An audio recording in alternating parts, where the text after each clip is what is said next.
सद्गुरुदेव भगवान की, सरस्वती मैया की, श्री बांके बिहारी लाल की, श्री राधा रानी सरकार की, उमापति महादेव की, श्री रामचंद्र भगवान की, श्री हनुमान जी महाराज की, किले वाले बाबा की, श्रीमद्भागवत महापुराण की, श्री व्यास जी महाराज की, श्री सुखदेव भगवान की, गंगे मैया की, यमुना मैया की, क्षिप्रा मैया की, सरयू मैया की, पार्वती मैया की, सत्य सनातन धर्म की, धर्म समाज की, विप्र समाज की, संत समाज की, भक्त और भगवान की, नगर बस्ती की, जय जय श्री राम, जय जय श्री राम, जय जय श्री राम।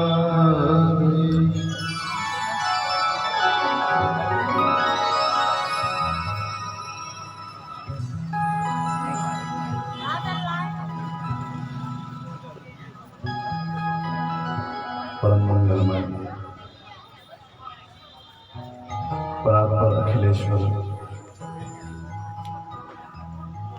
अकारुण करुणामय भक्तवांछाकल्पतरु तड़ित विनिंदित पीतांबरधारी भगवान श्री बांके बिहारी लाल सहित श्री राधा रानी सरकार के श्री चरणों में बारंबार प्रणाम करते हुए गजानंद गणपति भगवान जगदम्बा परम्बा गौरी गणेश माँ भगवती जगदम्बा को श्री चरणों में बारंबार प्रणाम करते हुए बल बुद्धि विद्या के दाता माँ अंजनी के लाल किले वाले बाबा श्री हनुमान जी महाराज के श्री चरणों में बारंबार प्रणाम करते हुए भगवान श्री कृष्ण का ही प्रत्यक्ष वांग्मय स्वरूप श्रीमद् भागवत महापुराण के श्री चरणों में बारंबार नतमस्तक दंडवत प्रणाम करते हुए माँ पृथ्वी मैया सहित गौ माता के श्री चरणों में बारंबार प्रणाम करते हुए इस नगर में विराजमान समस्त 33 कोटि देवी देवता, नगर के देवता, ग्राम के देवता, स्थान के देवता जो भी यहाँ विराजमान है, प्रत्यक्ष अप्रत्यक्ष रूप से सभी देवी देवताओं के श्री चरणों में बारंबार प्रणाम करते हुए पधारे हुए संत महापुरुषों के श्री चरणों में बारंबार प्रणाम करते हुए जहाँ तक मेरी आवाज पहुँच रही है, जो जहाँ से कथा सुन रहा है, आप सबके हृदय में श्री राधा कृष्ण को मैं नमन करता हूँ, प्रणाम करता हूँ।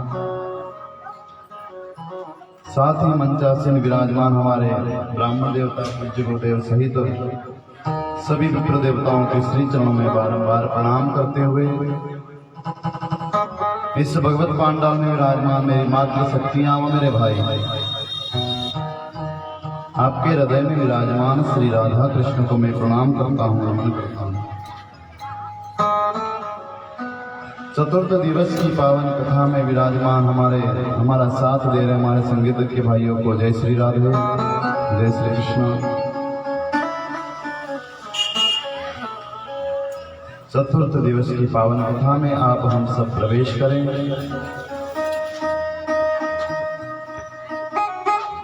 आए हुए अतिथि और आयोजन कराने वाले आप सब का इस व्यासपीठ से बहुत बहुत स्वागत, वंदन, अभिनंदन। आप सबके सहयोग से, आप सबके महाराज सहयोग से ये कार्य परिपूर्णता की ओर आगे बढ़ रहा है। आप सबका बहुत बहुत इस व्यासपीठ से साधुवाद, धन्यवाद। हमारे जो भी कार्यकर्ता बंधु हैं, जो भी आगे बढ़ चढ़कर इस कार्य को इतना सुंदर सजा रहे हैं, आप सभी का बहुत बहुत धन्यवाद। हमारे शास्त्री जी, आचार्य जी, और हमारे भाई श्री अंकेश भैया, हमारे अमित जी शास्त्री, अतुल जी, नीरज जी और हमारे नीलेश भैया भी है ना, नीलेश भैया और अभिषेक जी, हमारे पूज्य गुरुदेव हमारे मध्य विराजमान हैं। आप सबका बहुत बहुत इस व्यासपीठ से धन्यवाद। और हमारे अतुल जी का तो विशेष धन्यवाद, जो ये महादेव का स्वरूप आप सामने देख रहे हो, इन्हीं के हाथों से निर्माण हुआ है। और हमारे भैया तो कुछ हो ही मत साहब प्रेम से बोलो राधे राधे। हृदय से, हृदय की इस पावन भगवान ठाकुर जी के समक्ष बैठकर मैं परमात्मा से निवेदन करूंगा कि महाराज आप जितना महाराज मैं यहाँ से कह सकूं उतना कम है, क्योंकि मैं देख रहा हूं, यहाँ आया नहीं पर दिख सब रहा है। सुबह से दिन रात कब सो रहे हैं कब उठ रहे हैं कोई पता नहीं, महाराज लगे हुए हैं। आज भैया आए घर पे, हमारे अंकेश भैया, तो इनके हाथ में मैंने देखा मिट्टी, उंगली में मिट्टी लग रही है पूरी अंदर तक चली। मैंने कहा भैया ये क्या? बस गुरु जी कृपा है भगवान की। सुबह से मिट्टी को उठा उठाकर स्वयं लगे हैं। हृदय से आप सबका बहुत बहुत धन्यवाद। भगवान से यही प्रार्थना है, हे परमपिता परमात्मा, आप सबके ऊपर इसी प्रकार भगवान की कृपा सदैव बनी रहे। केवल अकेले एक व्यक्ति का नाम मैं नहीं ले रहा हूँ, आप सबने बहुत सहयोग किया, आप सबका बहुत बहुत धन्यवाद, आशीर्वाद। और भगवान से यही प्रार्थना है कि राधा कृष्ण की कृपा सदैव आपके घर में बरसती रहे, ये परमात्मा से प्रार्थना। आइए ज्यादा समय न लें, क्योंकि हमारी गाड़ी बहुत पीछे भी चल रही है। अभी प्रथम दिन से थोड़ी गड़बड़ हो गई है ना, तो पीछे ही चल रही, तो कवर भी करना है महाराज टाइम। आइए पावन कथा में प्रवेश करें। उससे पहले भाव और प्रेम के साथ हरि नाम संकीर्तन मेरे साथ सभी गाइएगा। बोली गोपाल कृष्ण भगवान की जय। मेरो प्यारो नंद लाल किशोरी राधे, मेरो प्यारो नंद लाल किशोरी राधे, मेरो प्यारो नंद लाल किशोरी राधे, प्यारो नंद लाल किशोरी राधे, किशोरी राधे, किशोरी राधे, किशोरी राधे, किशोरी राधे, किशोरी राधे, किशोरी राधे, किशोरी राधे, किशोरी राधे। सभी गाइए।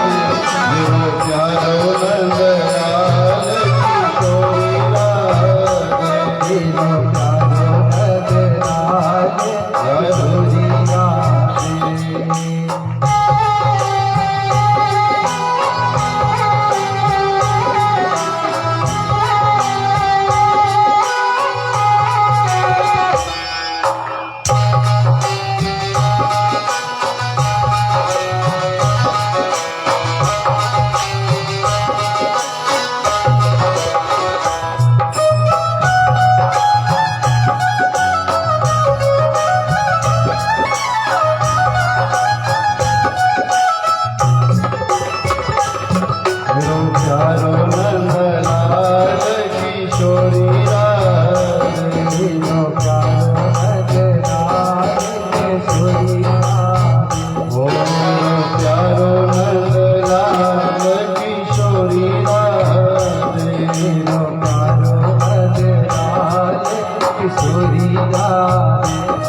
किशोरी राधे, किशोरी राधे, किशोरी राधे, किशोरी राधे, किशोरी राधे, किशोरी राधे, किशोरी राधे, किशोरी राधे। मेरो प्यारो नंद लाल किशोरी राधे, मेरो प्यारो मेरो प्यारो नंद लाल किशोरी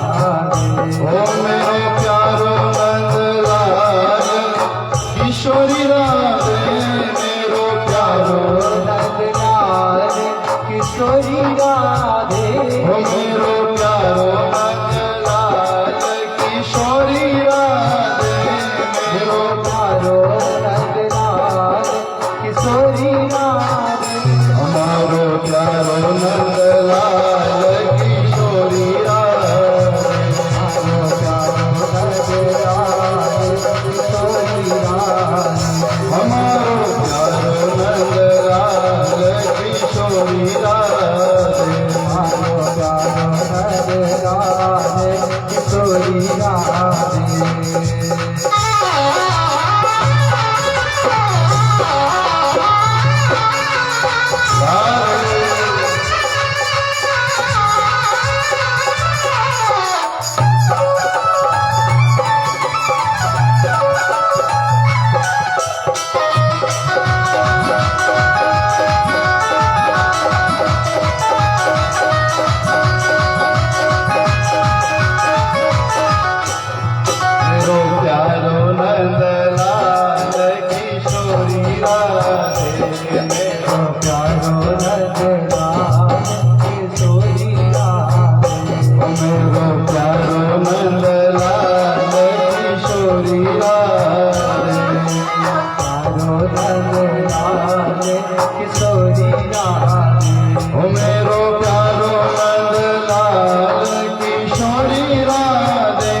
बोली गोपाल कृष्ण भगवान की जय, श्री राधा रानी सरकार की जय हो।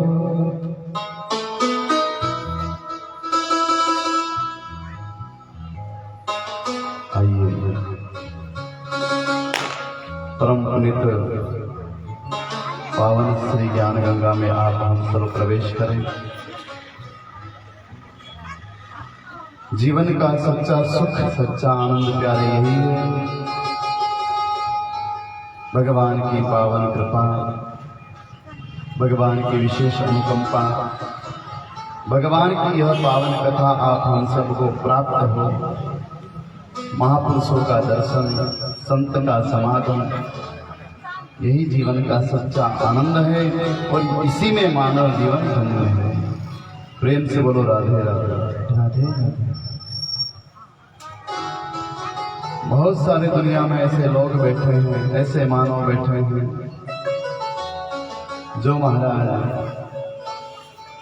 घर के सामने गंगा बहती हो और उसमें भी महाराज स्नान न कर पाए, उससे बड़ा अभागा कौन हो सकता है।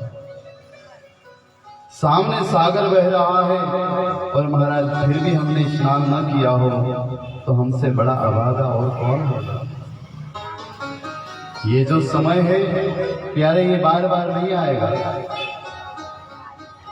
आज चतुर्थ दिवस, वो भी विश्राम की ओर है, 3 दिन और हमारे पास है। कोशिश हम यह करें कि हमारा जीवन सार्थक हो। हमने जो मानव तन ये लिया है, ये मानव जीवन हमारा कृतार्थ हो। किस माध्यम से हो, तो ये यहाँ आकर आपको प्राप्त होगा। कल हम सब ने कपिल देव जी का व्याख्यान सुना था। कपिल देव जी ने अंत में यही कहा, मां जीवन का सार यही है, हरिनाम। हर व्यक्ति किसी न किसी काम में उलझा है, लेकिन अंत में सार यही है, हरिनाम संकीर्तन।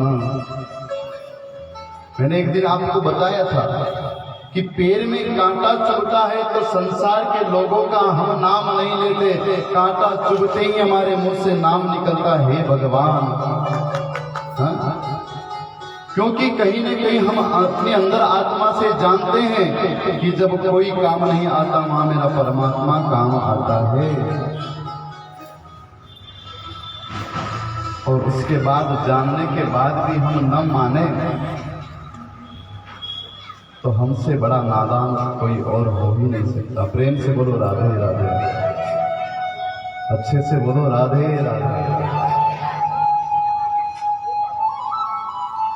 सती चरित्र की कथा हम सबने सुनी। सती ने अपने शरीर का परित्याग किया और मेरे भोलेनाथ महाराज आप सबके मध्य में विराजमान है। जो भगवान शिव को मानता है, शिव का पूजन करता है और भगवान नारायण से विरोध रखता है, वो स्वप्न में भी भगवान शिव को प्राप्त नहीं कर सकता है। जो भगवान नारायण को मानता है और शिव से विरोध करता है, शिव से बैर रखता है, वो कभी भी भगवान नारायण को प्राप्त नहीं कर सकता। रामेश्वर में भगवान राम ने जब भगवान महादेव का स्थापना किया, पूजन किया, उस समय भगवान राम स्वयं कहते हैं कि शिवद्रोही मम भगत कहा सोन मोही सपने नहीं पाया। लिंग थाप विधिवत कर पूजा शिव समान मोहे प्रिय दूजा। भगवान ने महादेव की स्थापना की। जो राम का ईश्वर है वो रामेश्वर है। जो शिव से द्रोह करता है, मुझे मानता है, वो कभी स्वप्न में मुझे प्राप्त नहीं कर सकता। प्रेम से बोलो राधे राधे।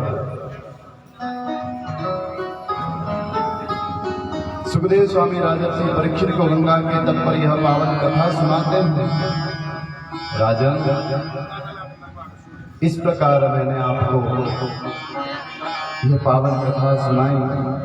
उसके बाद स्वयंभू मनु जी महाराज की 3 बेटियां आकृति, देवहूति, प्रसूति, 2 बेटा प्रियव्रत और उत्तानपाद। उसके बाद जो बड़े बेटे हैं उनका वर्णन बाद में, पहले उत्तानपाद के बारे में बताया। परीक्षित जायो उत्तानपादस्य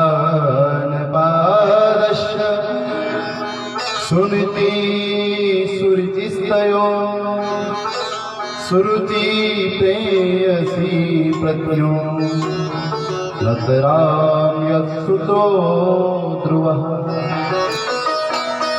महाराज उत्तानपाद की 2 रानियां हैं, एक का नाम है सुनीति और एक का नाम है सुरुचि।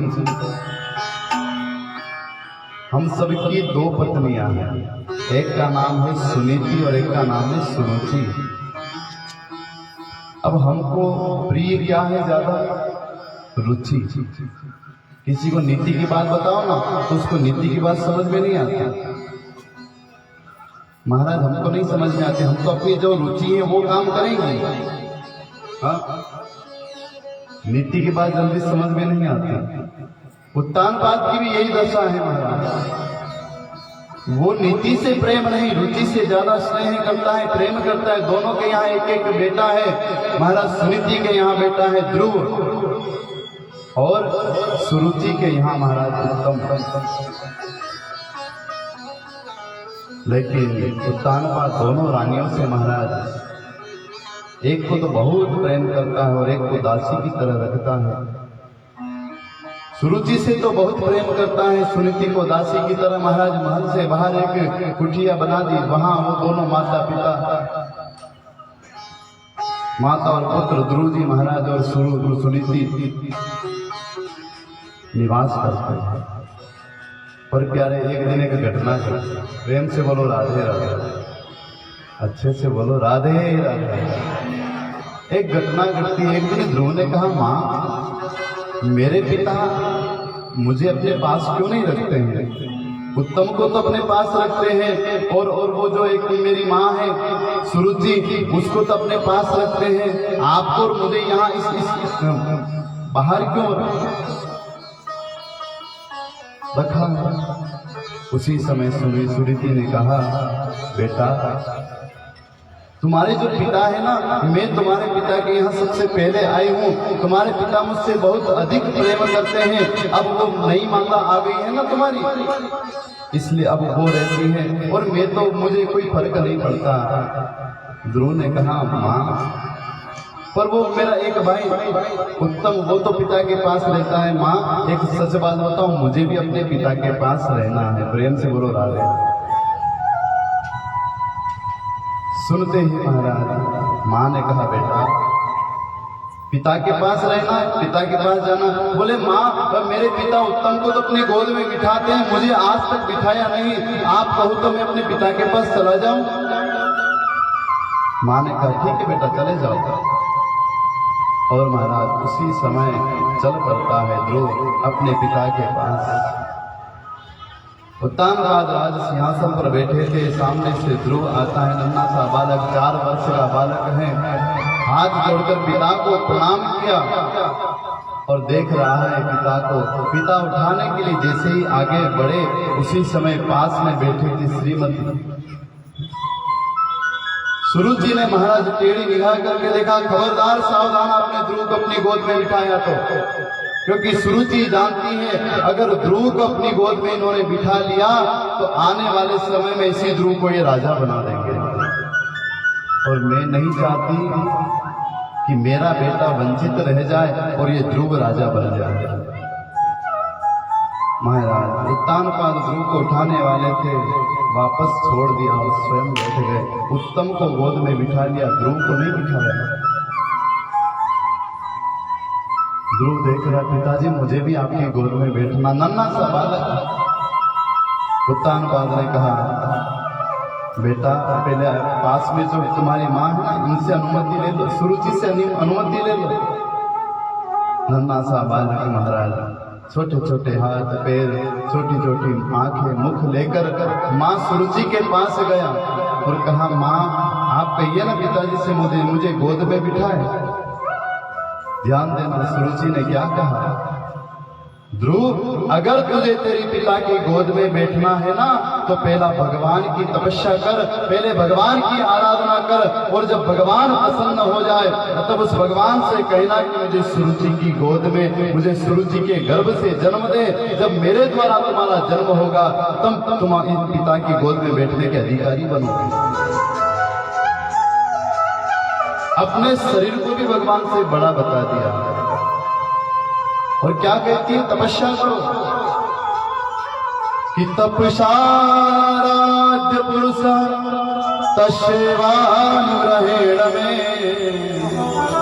गर्भे तुम साधयानात्मा यदिच्छं न शापः। पहले तपस्या करो, तपस्या के बाद मेरे गर्भ से जन्म लो, जन्म के बाद तुम्हें तुम्हारे पिता की गोद में बैठने का अधिकार प्राप्त होगा। चले जाओ यहाँ से। महाराज धक्का देकर उस नन्हे से बालक को भगा दिया। रोते हुए ध्रुव जी महाराज अपनी माँ के पास आते, माँ पिता की गोद में बैठने गया था। सुनीति ने देखा तो बेटा हुआ क्या, क्यों रो रहे हो, क्या बात है? ध्रुव जी महाराज कुछ बोल ही रहे थे, उसी समय उनको एक बात याद आ गई। माँ ने कहा था, बेटा जीवन में अगर कोई बड़ा व्यक्ति, महाराज अगर तुम्हारे माता पिता, तुम्हारे बड़े भाई, तुम्हारी बड़ी बहन अगर तुम्हें डांटे तो वो तुम्हारे महाराज भलाई के लिए तुम्हें डांटेगी, इसलिए कभी मुझसे आकर कहना मत। सुनते ही ध्रुव ने कहा, मेरी माँ ने कहा था कि बड़ा माता पिता अगर कोई डांटे तेरी भलाई के लिए डांटते, मुझसे कहना मत। ध्रुव जी चुप हो गए। माँ बार बार पूछती, बेटा हुआ क्या, क्यों रो रहे हो? ध्रुव ने तो कुछ नहीं कहा, पर महाराज उसी समय ध्रुव के जो सखा लोग थे ना, खेल रहे थे, उन्होंने कहा, अरे मैया ये तो आपको नहीं बताएंगे, हम बताते हैं। क्या? बोले ये बैठने गए थे अपने पिता की गोद में, और उसी समय सुरुचि माँ ने इनको वहां से भगा दिया। ध्रुव को पास में बुलाया, माँ ने अंत में भर लिया। बेटा क्या हुआ? माँ ने क्या कहा? बोले माँ, उस माँ ने कहा है कि अगर तुम्हें पिता की गोद में बैठना है तो पहले भजन करना पड़ेगा, उस परम पिता का भजन करोगे, उसके बाद तुम्हें मेरे गर्भ से जन्म लेना पड़ेगा, मेरे गर्भ से जन्म लोगे तब जाकर तुम अपने पिता की गोद में बैठ सकते हो। सुनते हैं महाराज आज माँ रो पड़ी, विधाता को याद करके, प्रभु मैं अपने पति से वंचित हूँ, कोई बात नहीं, लेकिन मेरा बेटा तो अपने पिता से मिल सकता है। आज मेरा नन्हा सा 4 वर्ष का बालक पिता की गोद में बैठना चाहता है, बैठ नहीं पा रहा है, क्या करूं? तोतली वाणी से महाराज ध्रुव जी बोल पड़ते हैं, माँ ये भगवान कहाँ मिलेंगे?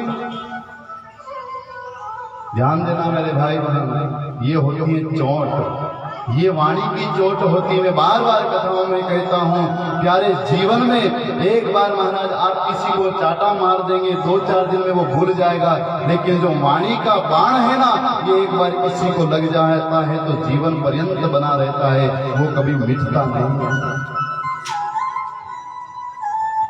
ये घाव महाराज बड़ा विचित्र होता है, वाणी का घाव महाराज जीवन पर्यंत बना रहता है। प्यारे जीवन में ध्यान रखना, इस व्यास से मैं कहूंगा, अगर आपको बोलना ना आए ना, चुप हो जाना, लेकिन गलत कभी मत बोलो,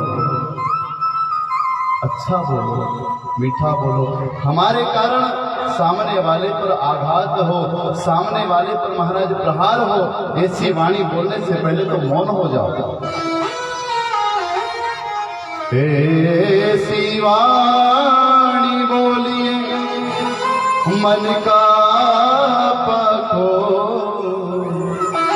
ओरन को शीतल करे, आप शीतल हो। ऐसी वाणी बोलो, मीठा बोलो, अच्छा बोलो। वाणी की चोट बहुत खराब होती है मेरे भाई बहन। प्रयास यह करो, प्यारे कोई रो रहा है ना, जाकर उसको हंसा दो। आपका कथा सुनना, आपका दान करना, आपका धर्म करना, आपका भजन करना सब सार्थक हो जाएगा अगर रोता हुआ आपकी बातों को सुनकर हंस दे। कोई दुखी हो, आपकी बातों को सुनकर वो प्रसन्न हो जाए, आपका जीवन धन्य हो जाएगा। महाराज मंदिर जाने की आवश्यकता, आप मंदिर जाओ, अच्छी बात है, दीपक अगरबत्ती करो, मंदिर से लौटो, और किसी को अगर आपने दुख दे दिया तो आपका मंदिर जाना व्यर्थ है। हम मंदिर जाएं, भगवान का भजन करें, अच्छी बात है, लेकिन प्यारे जीवन में याद रखो, ऐसा बोलो कि हमें सुनकर दुखी व्यक्ति प्रसन्न हो जाए, ऐसा मत बोलो कि हंसने वाला रोने लग जाए, सुखी व्यक्ति दुखी हो जाए, ऐसा मत बोलो। मीठा बोलो प्यारे, अच्छा बोलो, मीठा बोलो। आज सुनीति ने कहा, बेटा चिंता मत करो। क्या कहा माँ ने? बोले भगवान का भजन करो माँ, भगवान कहाँ मिलेंगे? उसी समय माँ ने कहा, बेटा भगवान की तपस्या करोगे? हाँ माँ, मैं भगवान का भजन करूंगा, मुझे बताओ भगवान कहाँ मिलेंगे? माँ ने कहा, बेटा भगवान को प्राप्त करना है तो यहाँ महल में रहकर नहीं, घर से बाहर वन में चले जाओ, वन में जाकर भगवान का भजन करना। छोटा सा बालक, 4 वर्ष का बालक, फोटो के अंदर अगर भालू को देख ले, बंदर को देख ले, डर जाए, आज वो वन में जाने के लिए तैयार हो गया। ये होते हैं वाणी के बाण। वन में जाने को ठीक है माँ, मैं जाऊंगा, भगवान का भजन करूंगा और फिर आकर पिता की गोद में बैठूंगा। ध्यान से सुनना मेरे भाई बहन, उसी समय उस माँ ने क्या कहा, बेटा तुझे बैठना है ना तो पिता की गोद में मत बैठना, तुझे बैठना है तो उस परम पिता की गोद में बैठना।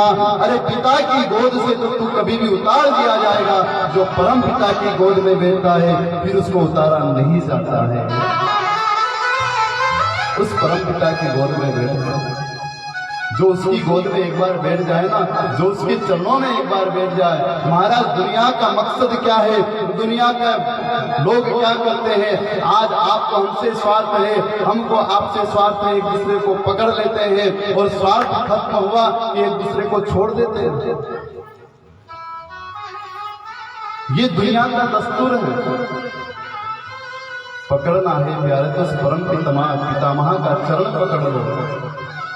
जो एक बार उनके शरण में चला जाता है, मेरे भगवान की ये आदत नहीं है, वो जल्दी किसी को पकड़ते नहीं है, और एक बार किसी को पकड़ ले तो फिर छोड़ते नहीं। इसलिए प्यारे जीवन में जब भी दुख आए, जब भी कोई कष्ट आए, अरे ऐसे ऐसे भक्त हुए राम तीर्थ भगवान की याद में महाराज दिन रात नेत्रों से आंसू बहाया करते हैं, और महाराज देखते रहते मेरे प्रभु का दीदार आज होगा कल होगा।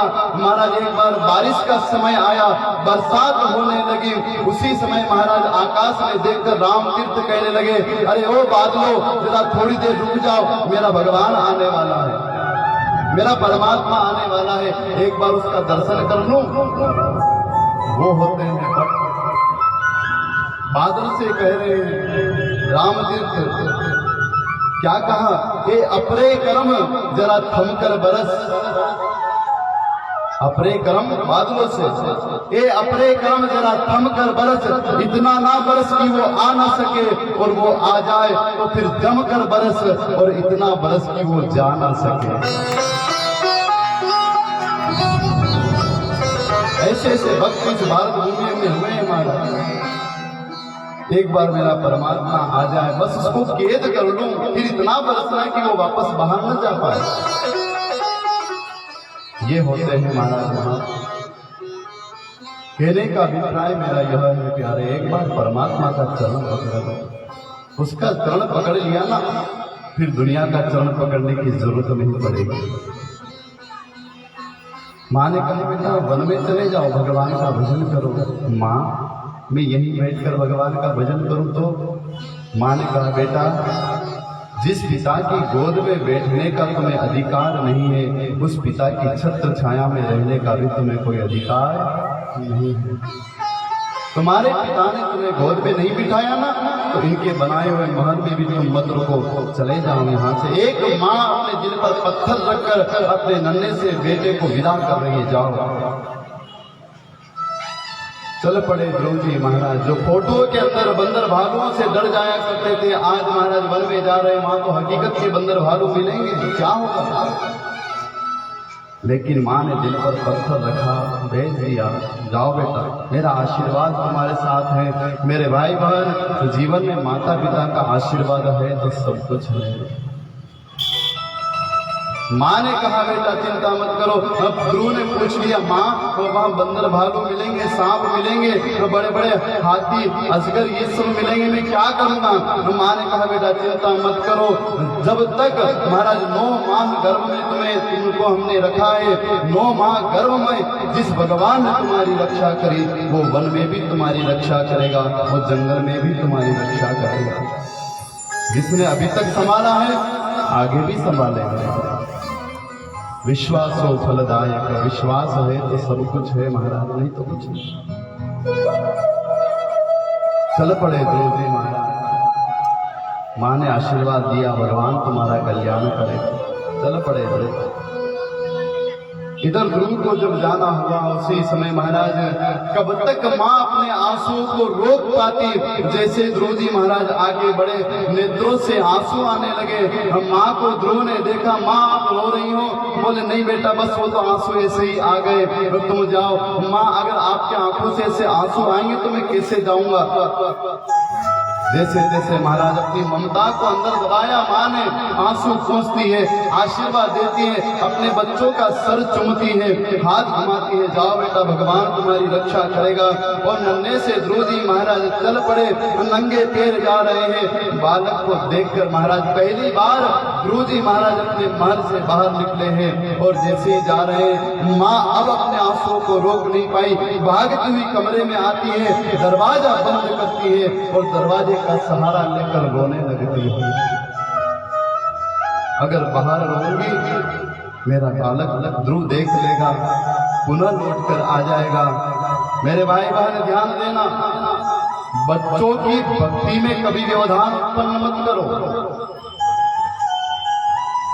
कभी भी बहुत सारी माताएं, बहुत सारे भाई हम कहते हैं कि बच्चों को भगवान का भजन करना चाहिए, अभी से आप कोशिश करोगे तो आगे तक वो भजन काम आएंगे। बहुत सारी माताएं कहती महाराज ज्यादा भजन करेगा तो महात्मा बन जाएगा। कथा में मैं कहता हूँ कि महाराज हम तो कथा सुनते, अच्छी बात है, अपने घर से बेटा बेटियों को लेकर जरूर आए, क्योंकि आज की पीढ़ी संस्कार विहीन हो रही है। संस्कार पता ही नहीं महाराज, माँ से कैसे बोला जाए, पिता से कैसा बोला जाए, परिवार में किससे कैसी बात की जाए। संस्कार विहीन हो रहे हैं। प्यारे संस्कार इस कथा में ही मिलेंगे, सत्संग में ही मिलेंगे। बहुत सारे भाई, अरे महाराज ज्यादा मेरा बच्चा भजन करेगा महात्मा बन जाएगा, ज्यादा कथा सुनेगा महात्मा बन जाएगा। अरे आपने अभी तक इतनी कथा सुनी, आप महात्मा बने क्या? तो फिर बच्चा कैसे बनेगा? आज की पीढ़ियों को महाराज सुधरने की बहुत जरूरत है।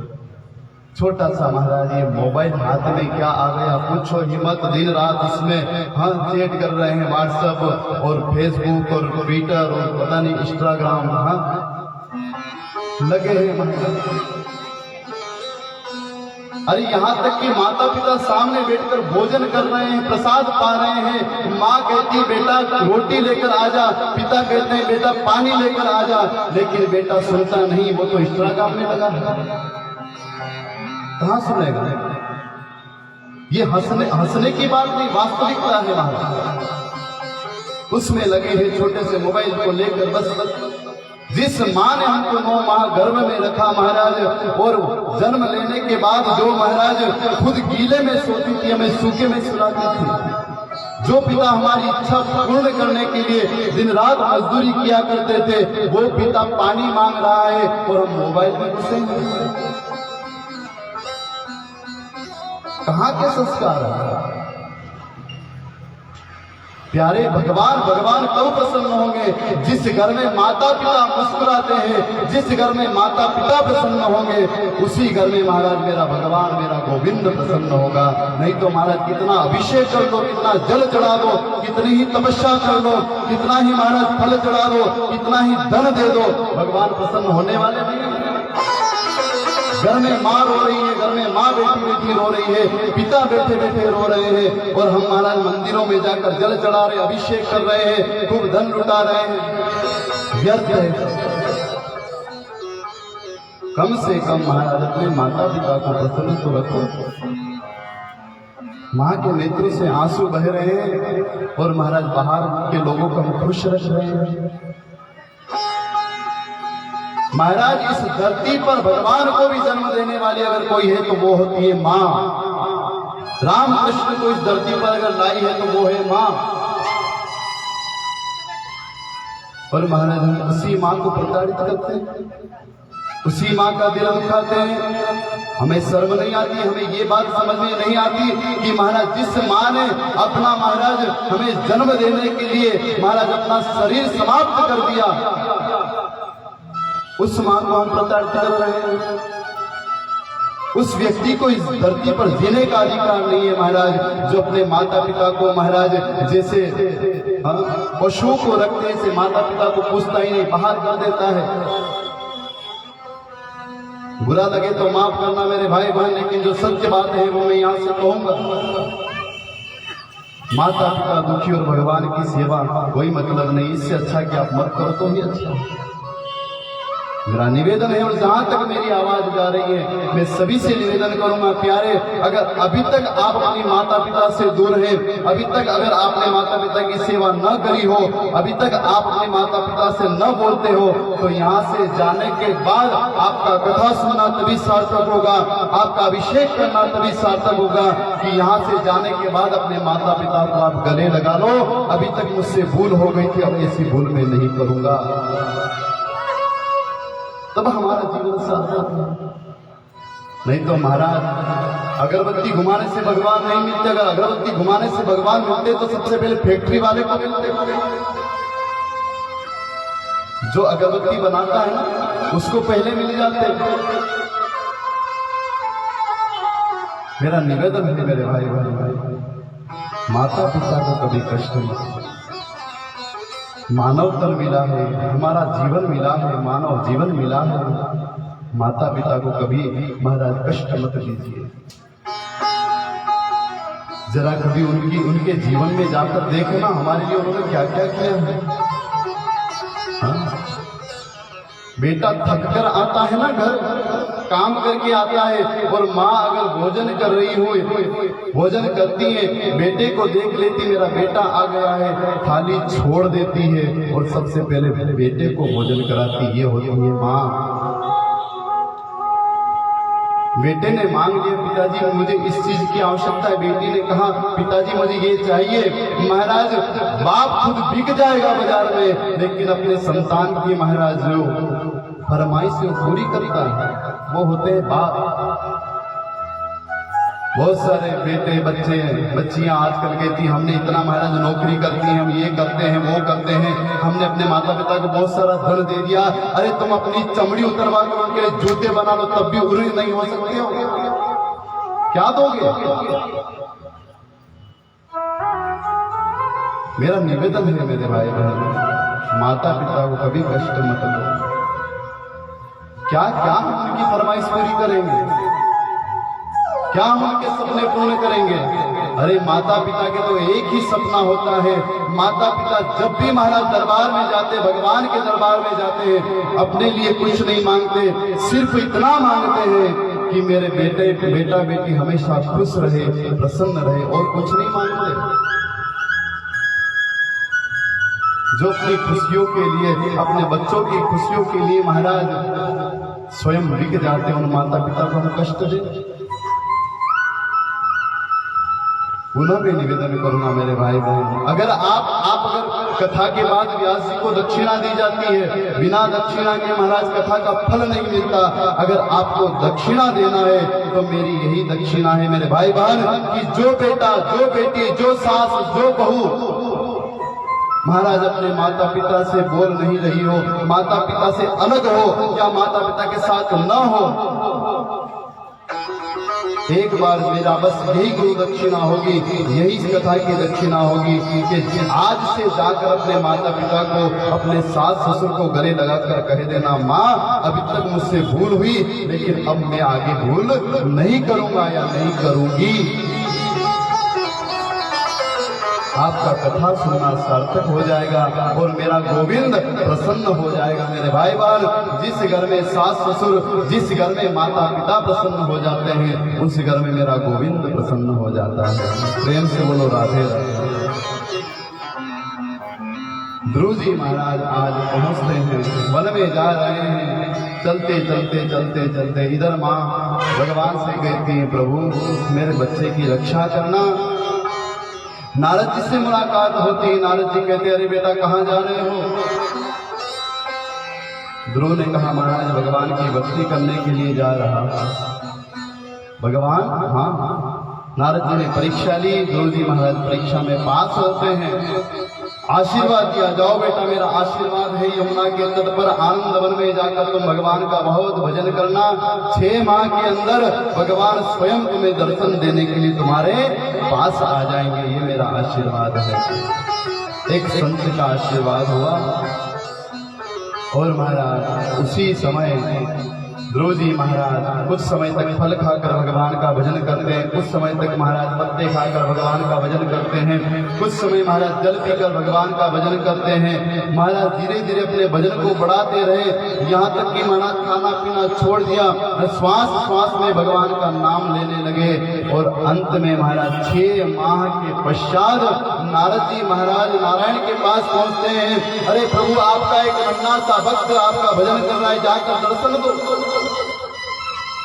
और महाराज उसी समय भगवान 6 माह के बाद ध्रुव के सामने प्रकट हो जाते हैं। बोलो नारायण भगवान की। प्रकट हुए, ध्रुव जी महाराज को दर्शन दिया, ध्रुव जी अपने नेत्र खोलते हैं। ध्रुव जी ने जैसे नेत्र खोले, सामने भगवान नारायण खड़े हैं, प्रणाम किया।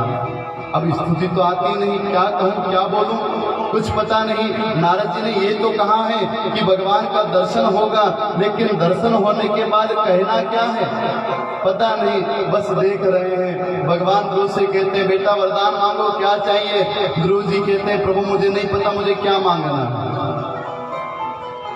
उसी समय महाराज भगवान समझ जाते हैं ध्रुव बोलना चाहता है, स्तुति करना चाहता है, लेकिन बोल नहीं पाता। उसी समय शंख लेकर महाराज वो ध्रुव जी के होठों पर भगवान ने अपना शंख लगा दिया। जैसे ही शंख लगाया, अरे हिंदी तो छोड़ो, आज ध्रुव जी संस्कृत बोलने लगे। हाथ जोड़कर ध्रुव जी कहते हैं कि योऽन्त प्रविश्य मम वाचमिमां प्रसोक्ता संजीवयत् किल शक्तिधरा स्वदाम्ना अन्याश्च हस्तचरणा श्रवणात्मगादिन् प्राणान् नमो भगवते पुरुषाय तुभ्यम्।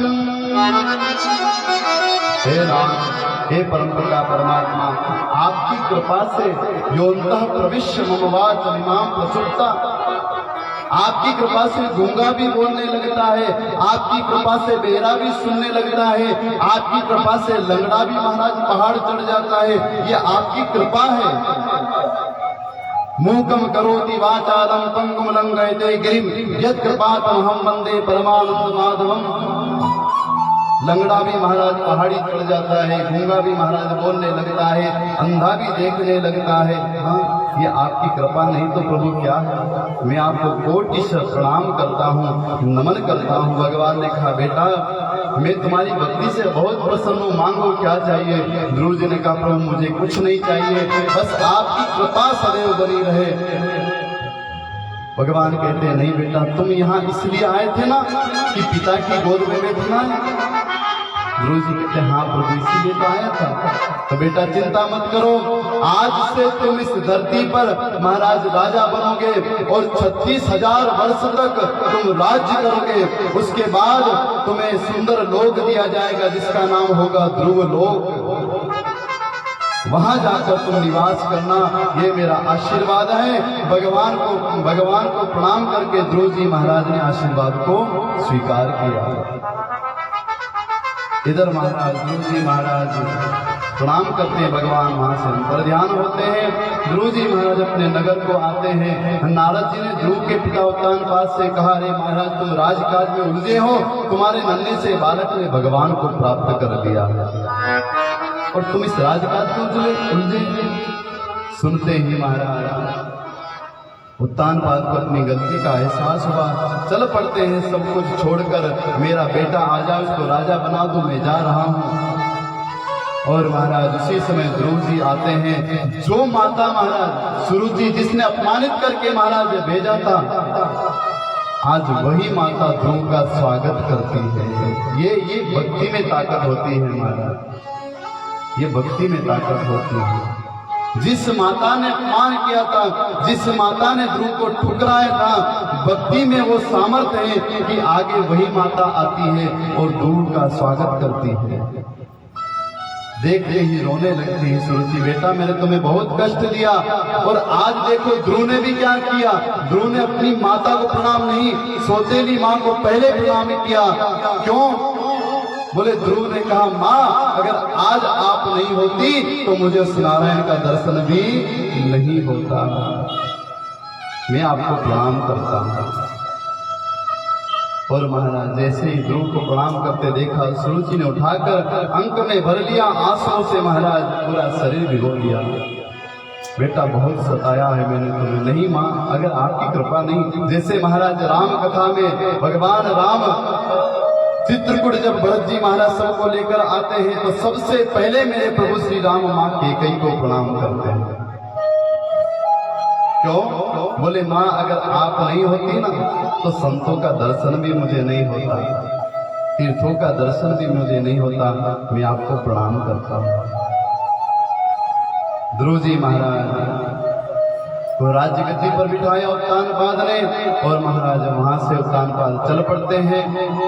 इधर महाराज कथा आती है कि जो उत्तम है उनका युद्ध होता है यक्षों के साथ। किसी कारण से यक्ष के द्वारा उत्तम मारे जाते हैं। ध्रुव जी महाराज यक्षों के साथ युद्ध करते हैं। तो मनु जी महाराज आकर समझाते हैं कि बेटा ये साधुओं का लक्षण नहीं है, तुम इनके साथ युद्ध कर रहे हो।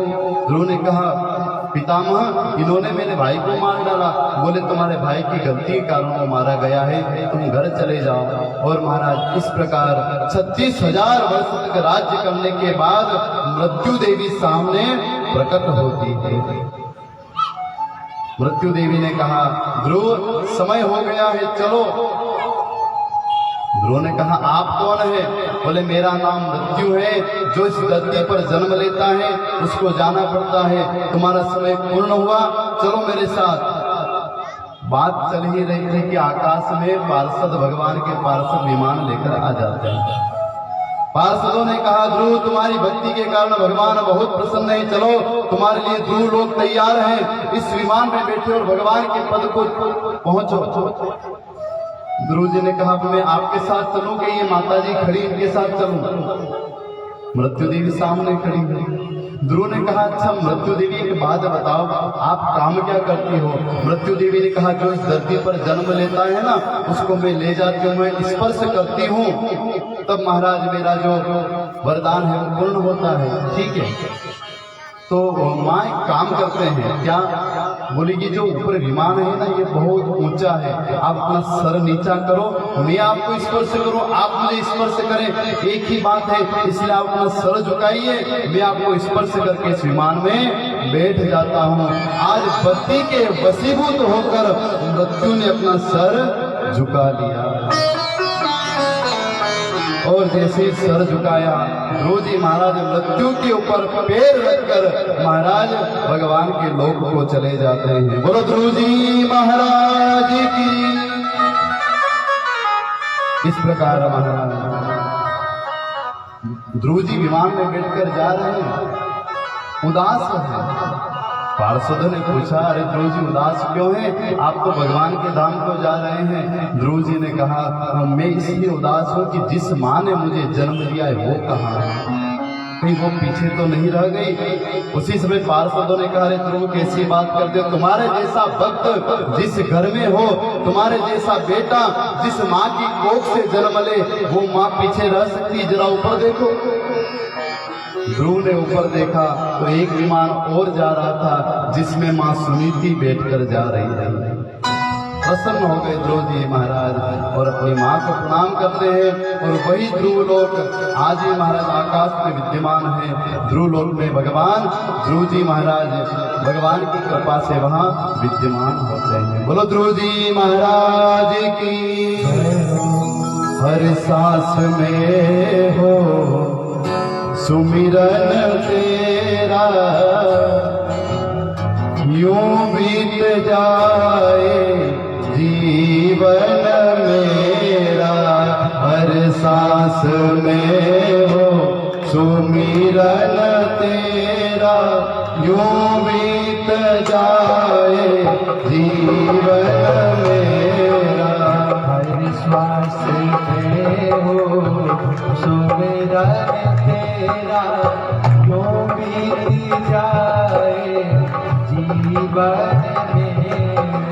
हर सांस में हो सुमिरन तेरा, यूं बीत जाए जीवन मेरा।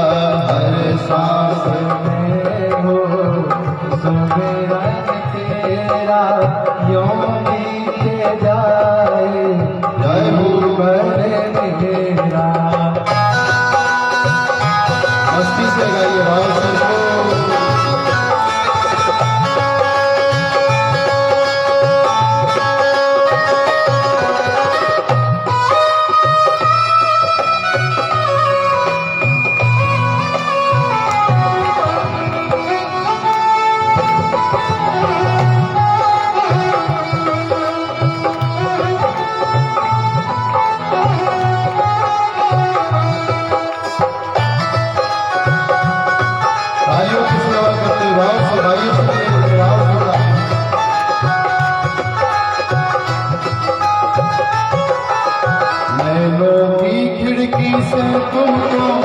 पल पल में निहारूं, नैनों की खिड़की से तुमको पल पल में निहारूं, नैनों की खिड़की से तुमको पल पल में निहारूं, नैनों की खिड़की से तुमको पल पल में निहारूं, मन में बिठा लूं तेरी आरती उतारूं, मन में बिठा लूं तेरी आरती उतारूं, डाले रहूं तेरे चरणों में डेरा, डाले रहूं तेरे चरणों में डेरा, यूं बीत जाए जीवन मेरा, बीत जाए जीवन मेरा।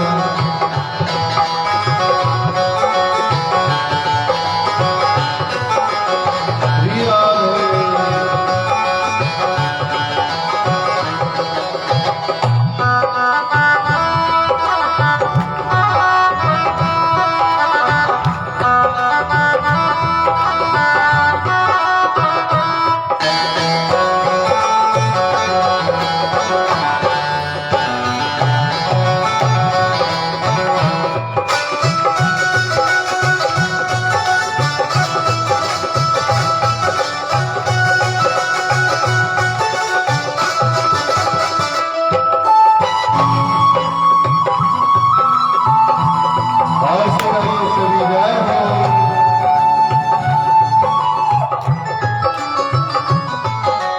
जो भी तेरा प्यारा हो मेरे दिल का प्यारा हो, जो भी तेरा प्यारा हो वो मेरे दिल का प्यारा हो, जो भी तेरा प्यारा हो मेरे दिल का प्यारा हो, जो भी तेरा प्यारा हो वो मेरे दिल का प्यारा हो, मेरे सर का ताज तेरी आंखों का तारा हो, मेरे सर का ताज मेरी आंखों का तारा हो, ओ मेरे सर का ताज तेरी आंखों का तारा हो, मेरे सर का ताज तेरी आंखों का तारा हो, सब में निहारूं रूप सुनहरा, सब में निहारूं रूप सुनहरा, यूं बीत जाए जीवन मेरा, बीत जाए जीवन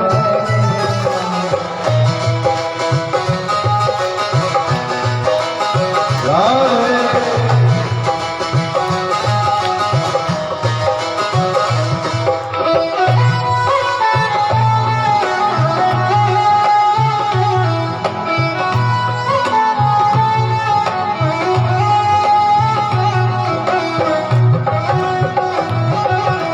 हरि बोल।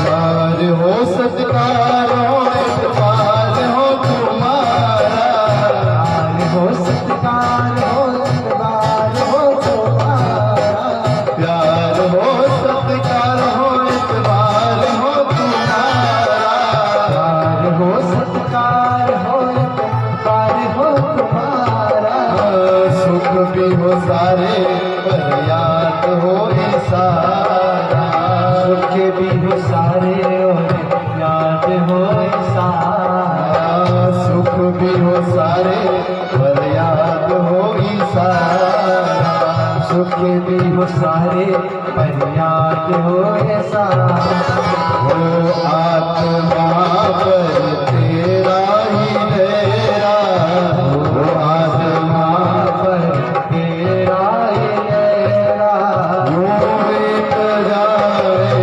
जीवन मेरा, बीत जाए जीवन मेरा, हर श्वास में हो सुमिरन तेरा, हर श्वास में हो सुमिरन तेरा, यूं बीत जाए जीवन मेरा, यूं बीत जाए जीवन मेरा।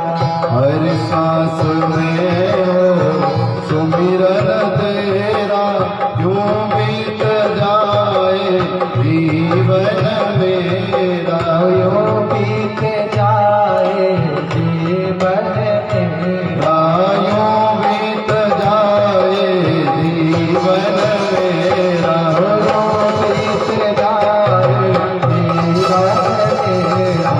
यूं बीत जाए जीवन मेरा, यूं बीत जाए जीवन मेरा। यूं बीत जाए जीवन मेरा। बोली गोपाल कृष्ण भगवान की।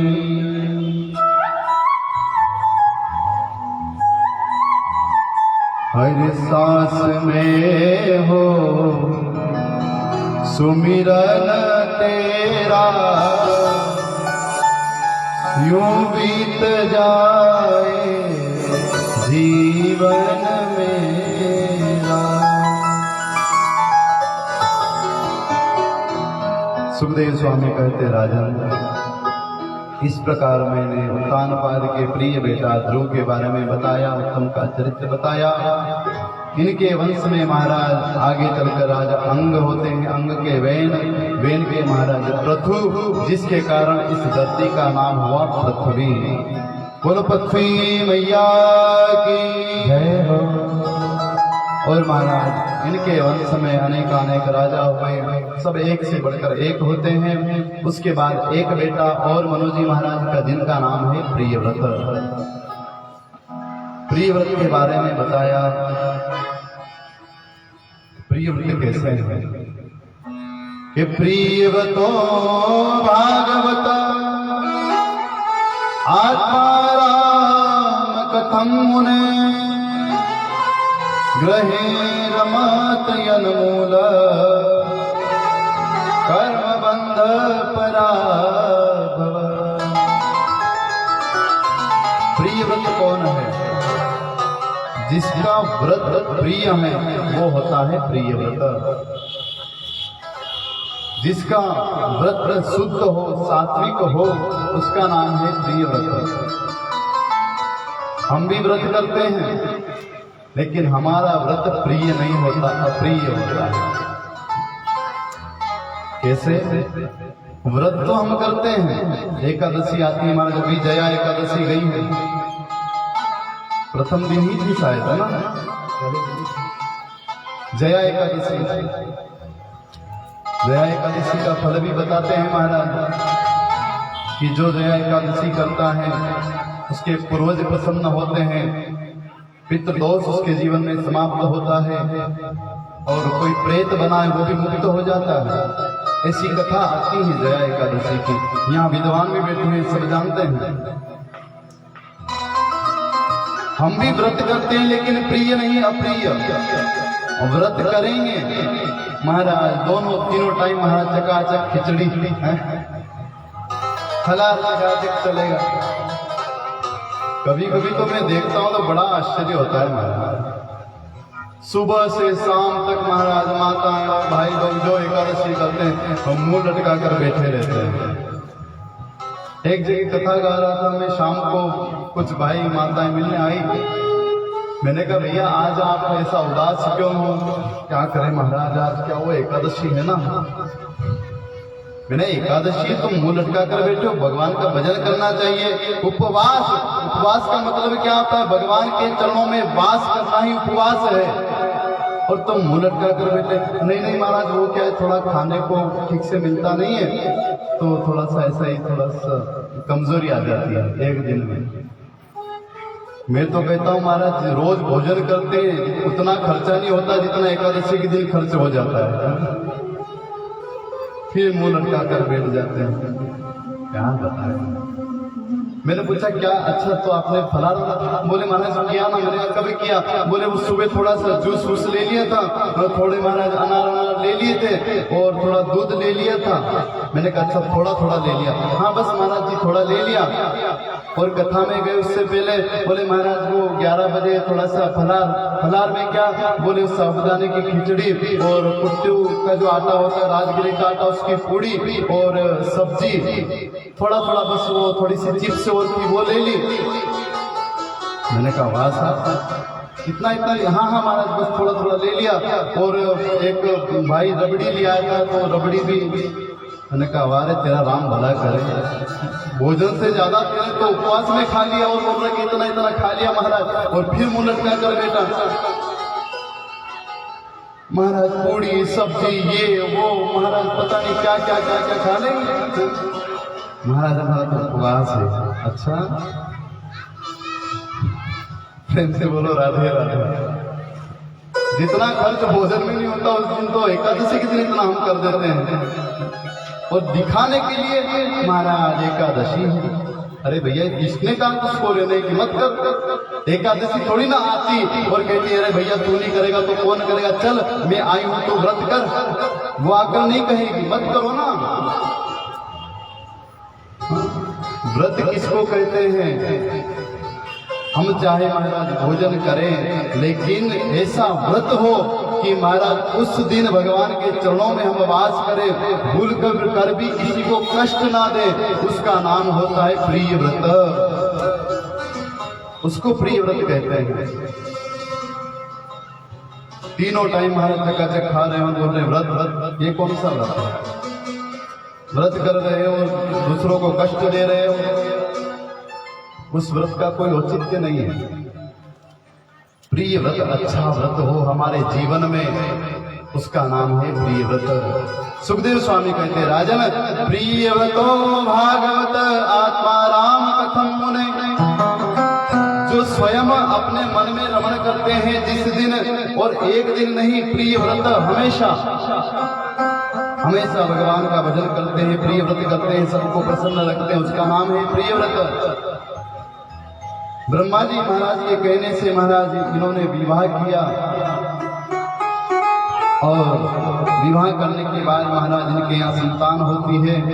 प्रियव्रत के वंश में महाराज आग्नेन्द्र होते हैं, आग्नेन्द्र के यहाँ महाराज नाभि होते हैं और नाभि के यहाँ महाराज ऋषभदेव होते हैं।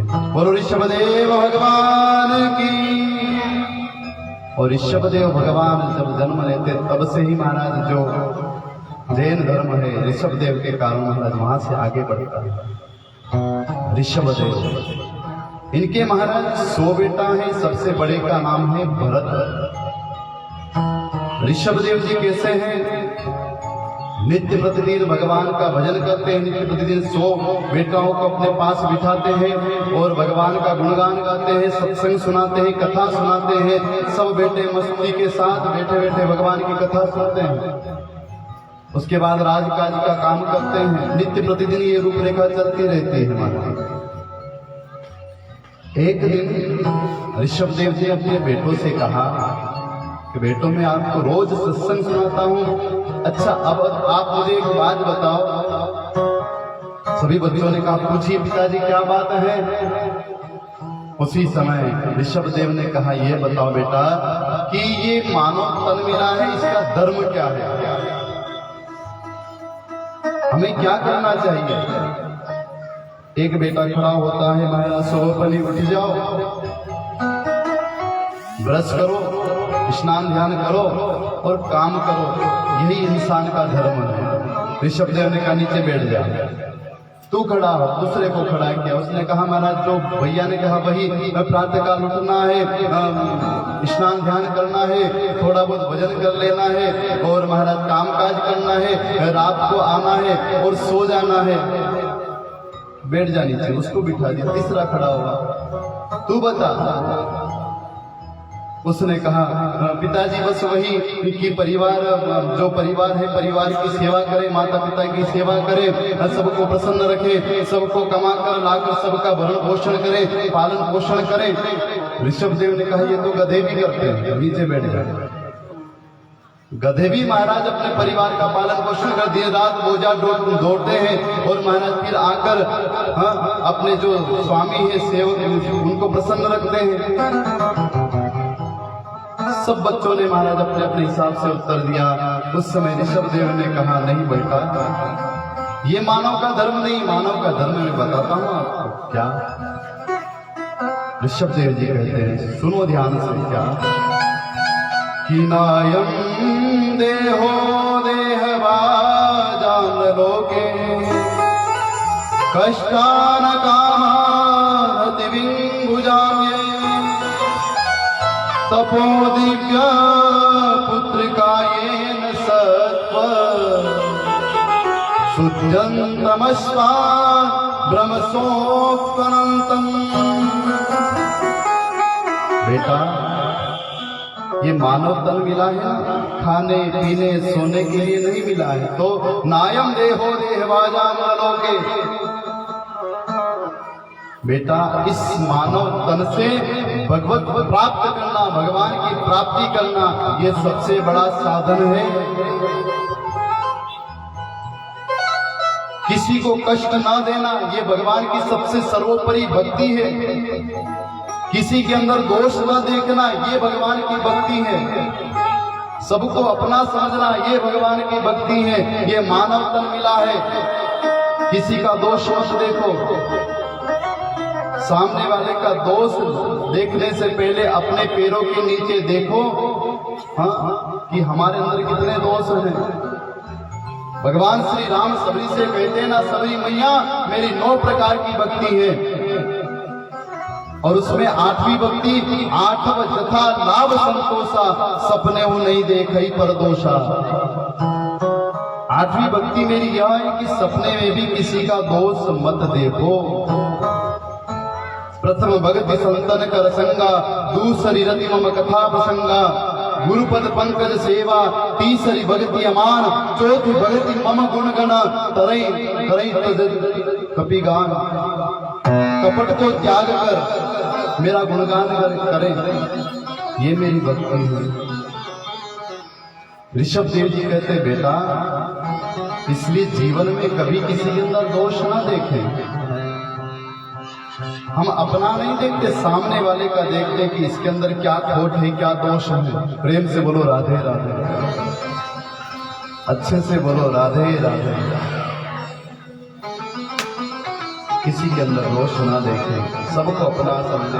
सबको समझाया। ऋषभ देव ने कहा मेरा समय पूर्णता को है, और ऋषभ देव जी महाराज सबको उपदेश देकर, सब बच्चों को समझाकर भरत जी महाराज को राज्य गद्दी पर बिठाया और स्वयं वन में चले गए। कथा आती है महाराज, एक बार वन में आग लगती है। ऋषभ देव जी के संकल्प मात्र से वो अपने शरीर का परित्याग करते हैं। भरत जी महाराज राज्य काज का काम करते हैं। और महाराज एक दिन भरत जी महाराज के मन में विचार आया, मेरे पिताजी बहुत सत्संग करते थे, हमें बहुत समझाते थे, लेकिन पिताजी तो भगवान का भजन करते हुए भगवान के धाम को चले गए। मुझे भी भगवान का भजन करना है। अपने बेटा को राज्य गद्दी पर बिठाया और भरत जी महाराज भी गंडकी नदी के तट पर चले गए। प्रेम से बोलो राधे राधे, अच्छे से बोलो राधे राधे। अरे आज तो भगवान आने वाले हैं, आपसे ज्यादा तो ये गुब्बारे बज रहे हैं हमारे, ये बोल रहे हैं राधे राधे, और आप कैसे बैठे हो, कैसे काम कर रहे हो। प्रेम से बोलो राधे राधे। आवाज नहीं आई, एक बार और राधे राधे। ऐसे बोलो, अरे ज्यादा नहीं तो वृंदावन तक तो आवाज पहुंच जाए मेरे बांके बिहारी लाल तक, तो वो जल्दी आएगा। वहां न पहुंचे तो हमारी इस कथा के संरक्षक अध्यक्ष मेरे किले वाले बाबा वहां तक ही पहुंच जाए तो वो सूचना पहुंचा देंगे महाराज। कवन सुकाज कठिन जग माही, जो नहीं हो खास तुम पाही। हनुमान जी महाराज तक तो खबर पहुंच ही जाना चाहिए। ऐसे राधे राधे। महाराज पड़ोसी को सुनाई नहीं दे रहा है, वहां तक कैसे खबर पहुंचेगी। कम से कम हमारे किले वाले बाबा तक तो खबर पहुंच ही जाना चाहिए। और आज मजे की बात मंगलवार भी है, है ना? मंगलवार है, हमारे भोलेनाथ भी सामने विराजमान है और इन्हीं के महाराज अवतार है हनुमान जी महाराज। हाँ? शंकर सुवन केसरी नंदन तेज प्रताप महाजगवंदन। बोलिए हनुमान जी महाराज की जय। और महाराज जहाँ हनुमान जी महाराज हो वहाँ महाराज सारे काम अपने आप हो जाते हैं। कलयुग के महाराज ये प्रधान देवता है।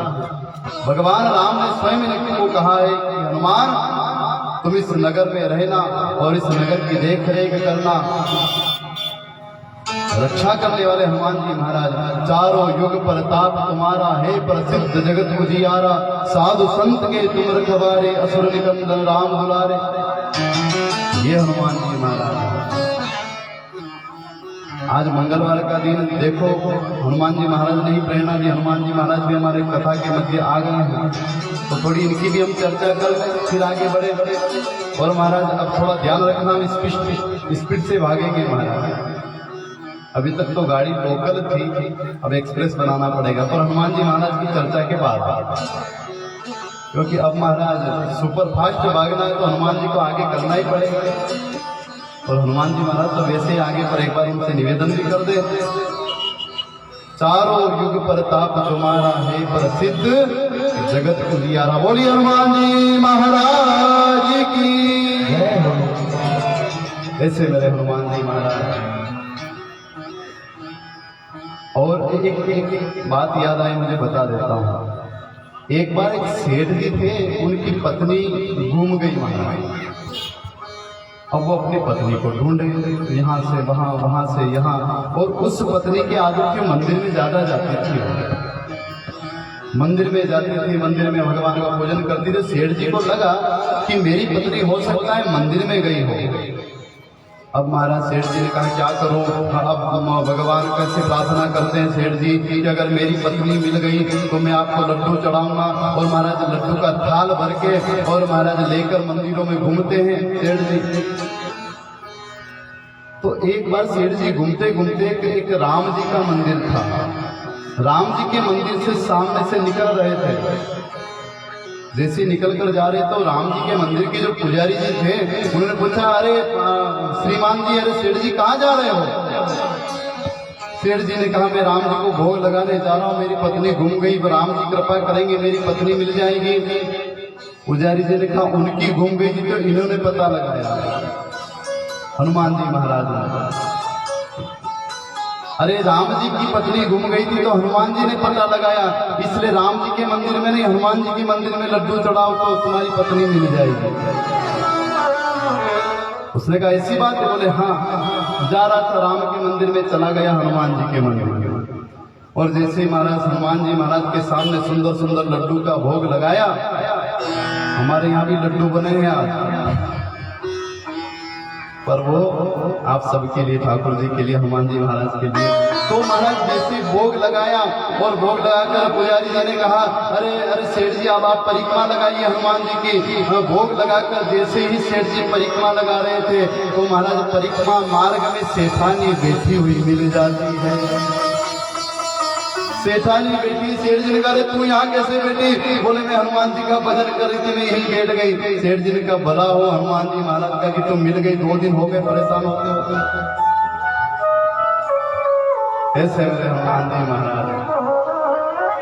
और महाराज देखो, हनुमान जी महाराज सब कुछ उनके पास है। अष्ट सिद्धि नवनिधि के दीन जानकी माता, सब कुछ उनके पास है। लेकिन फिर भी मेरे हनुमंत लाल जी महाराज हमेशा विनम्र रहते हैं, हमेशा झुके हुए मिलेंगे आपको। जब राम जी सबसे पूछ रहे तुम्हें क्या चाहिए, तुम्हें क्या चाहिए, सबसे पीछे बैठे थे श्री राम। हनुमान जी से पूछा जाता है कि आप जाइए, तो हनुमान जी ने कहा मैं, हाँ। जामवंत जी कहते, राम काज लगी तब अवतारा, सुनत ही भयों पर्वत आकारा। अरे हनुमान तुम्हारा जन्म काज के लिए हुआ है, तुम्हें जाना तिहारो। ऐसे मेरे हनुमान जी महाराज हैं।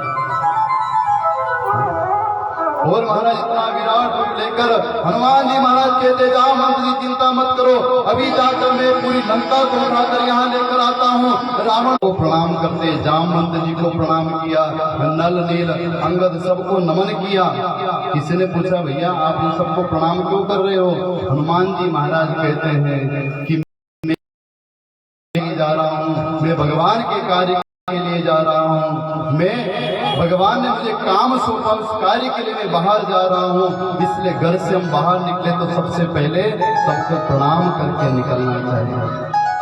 सफलता उसी को मिलती है जो कदम कदम पर दूसरों के कदम के लिए वो एक बार तो हाथ उठा लो मेरे हनुमान के लिए, एक बार तो हाथ उठा लो मेरे हनुमान के लिए, एक बार तो हाथ उठा लो मेरे हनुमान के लिए, एक बार तो हाथ उठा लो मेरे हनुमान जी महाराज की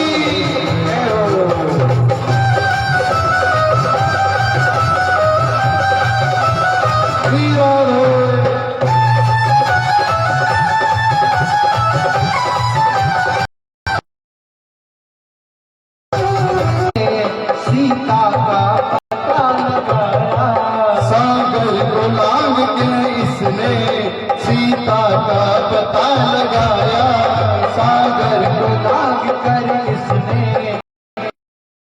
पता लगाया। जो हनुमान जी को मानता है वो हाथ उठाना, जो नहीं मानता है वो मत उठाना। वो एक बार तो हाथ उठा लो मेरे हनुमान के,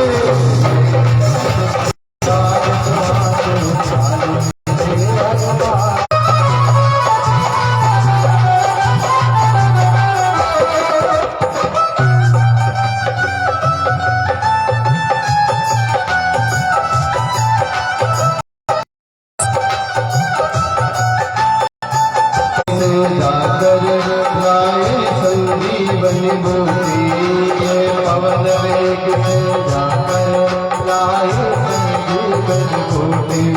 पर्वत को उठाने वाले पर्वत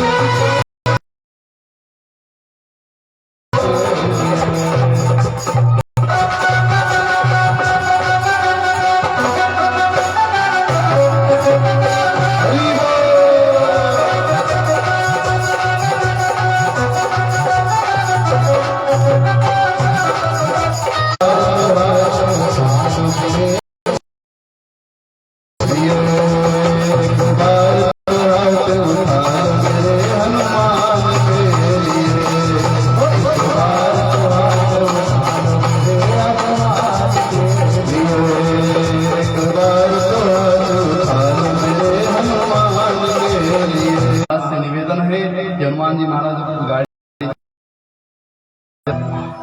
प्रेम से बोलो राधे राधे, क्योंकि महाराज जन्मोत्सव तक हमको पहुंचना है, कथाएं बहुत हैं, हम परिक्रमा करते हुए आगे बढ़ेंगे। सुखदेव स्वामी कहते हैं राजन इस प्रकार भरत जी महाराज गंडकी नदी के तट पर आते हैं एक, और महाराज भरत जी महाराज अपने भाइयों के साथ रहते हैं। माता पिता भगवान के धाम को गए, 4 भाई थे, भाइयों की पत्नियों ने कहा तुम्हारा भाई बड़ा बड़ा खाता हो, हम भी राम जी के हैं। महाराज ये सब राम जी के हैं, ये सारा धान राम जी का है, गेहूं राम जी के, चने राम जी के, आप आओ और खूब भोग लगाओ। भगाते नहीं बुलाते हैं। भाइयों को पता लगा आपका भजन करेगा, जो भी आपको दीपक लगाएगा, जो भी आपको सिंदूर लगाएगा, मैं वचन देता हूँ मेरी कुदृष्टि उस व्यक्ति के ऊपर कभी नहीं पड़ेगी। जीवन में कभी शनि की 7.5 ढैया परीक्षित ने कहा गुरुदेव कि 2 राग देते थे, हिरण्याक्ष और हिरण्यकश्यप। हिरण्याक्ष का वध तो भगवान वाला ने कर दिया, लेकिन हिरण्यकश्यप को किसने मारा? सुखदेव कहते हैं राजन तुम्हारे मन में बड़ी सुंदर भक्ति है, भक्ति को देखकर मैं बड़ा प्रसन्न हो रहा हूँ। राजन उठो, मांगो क्या चाहिए। उत्तिष्ठोत्तिष्ठ भद्रमते तपसिद्धोष काश्यप वरदो मनो प्राप्तो। वरदान आपसे मांगो वो मुझे प्रदान करो। बोल क्या चाहिए। तब हिरण्यकश्यप ने कहा महाराज ना मैं दिन में मरूं न रात में। ब्रह्मा जी ने कहा तथास्तु। और बोले महाराज ना मैं अस्त्र से मरूं न शस्त्र से। भगवान ने कहा तथास्तु। किया तो मैंने घूम के कान पकड़ लिया, पर मेरे वरदान तो पूर्ण हो गए। उसी समय महाराज ब्रह्मा जी कहते तू उस टेढ़ी टांग वाले को जानता नहीं है, वो महाराज तुझे मारने के लिए कोई नहीं जरूर करेगा। सास भी कभी बहू थी। ये मत देखो महाराज, देखना हो तो हरि की कथा देखो, हरि की कथा सुनो। आने वाली जो संतान है ना वो भगवत भक्त होगी। ये जो प्रहलाद वाली संतान फिर बंदूक उठाती है ना, फिर महाराज रोना पड़ता है।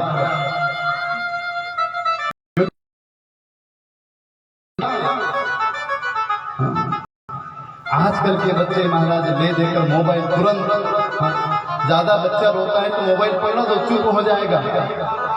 क्यों? हमारी गलती है।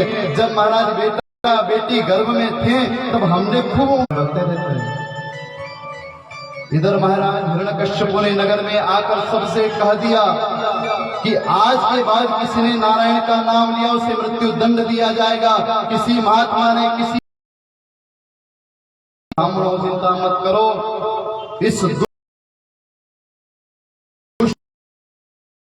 इसका बेटा प्रहलाद है, प्रहलाद मेरी ऐसी भक्ति करेगा, भक्ति के कारण मैं स्वयं इस दुष्ट को मारने के लिए धरती पर अवतार लूंगा। गम की अंधेरी रात में न दिल को बेकरार कर, इंतजार कर को ले जाओ और ये नारायण का नाम लेना भूल जाए, ऐसी शिक्षा दो। दोनों गुरुपुत्र संदामन कर देते हैं। बेटा नारायण कुछ नहीं होता है, जो भी है तुम्हारे पिता है हिरण्यकश्यप। प्रहलाद जी महाराज आते हैं। प्रहलाद जी महाराज से कहा बेटा तुम विद्यालय में गए हो, पढ़ाई करी या नहीं करी। पिताजी बहुत पढ़ाई कर चुका हूं। बोले क्या पढ़ा। हिरण्यकश्यप इस संसार में 9 ग्रह होते हैं। कितने ग्रह होते हैं? 9 ग्रह। 9 ग्रह अगर जिसके जीवन में उथल पुथल कर रहे हो तो वो ब्राह्मण से जाप करवा दे तो 9 ग्रह महाराज जो उथल पुथल करते हैं वो बंद होते हैं। 9 ग्रह अगर कष्ट दे रहा नहीं है, ऐसे मेरे ठाकुर है। हिरण्यकश्यप जानता है कि इसने कृष्ण का नाम ये लेता है, नारायण का नाम लेता है, अगर ऐसे ही नाम लेता रहा तो महाराज मेरी हालत खराब हो जाएगी। मार उठा लिया। भगवान बोले प्रभु आप? बोले हाँ मैं। प्रभु आप क्यों आए? बोले बेटा मैं तुम्हारी रक्षा करने के लिए आया हूं।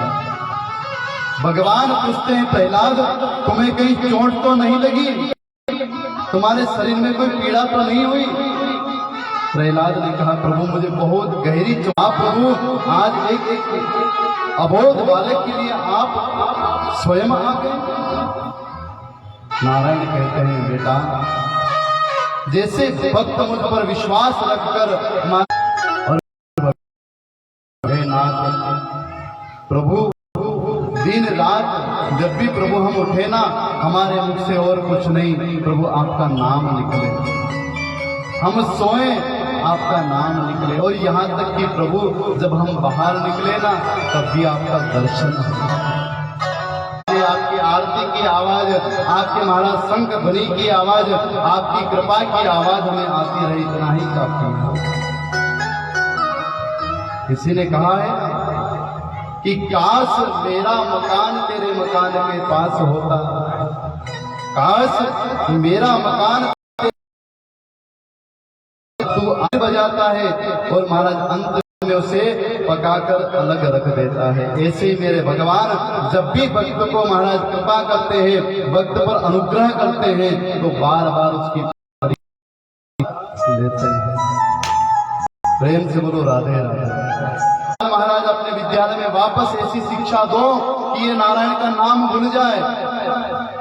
फिर ले गए महाराज, लेकिन प्रहलाद जी महाराज कहाँ मानने वाले थे। एक दिन एक घटना घट गई, और जिसके जीवन में नारायण का नाम होता है उसका कोई बाल बांका नहीं कर सकता है। प्रहलाद, नारायण के नाम में इतनी ताकत है? बोले हाँ।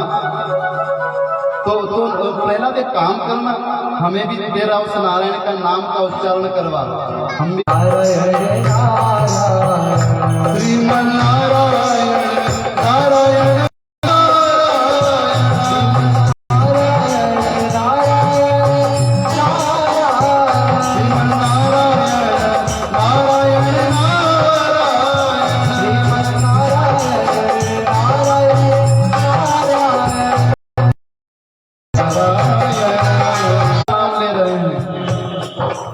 गुरुजी ने कहा ये क्या?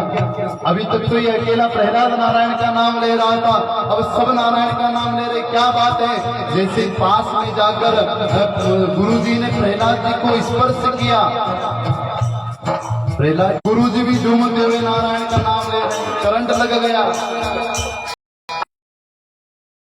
पहुंच गई हिरण्यकश्यप के पास। हिरण्यकश्यप के पास जैसी आवाज पहुंची, हिरण्यकश्यप ने कहा ये क्या हो रहा है? सैनिकों को बुलाए, इधर आओ, जाकर देखो ये नारायण का नाम कौन ले रहा है, उसको मार डालो। सैनिक जाते हैं,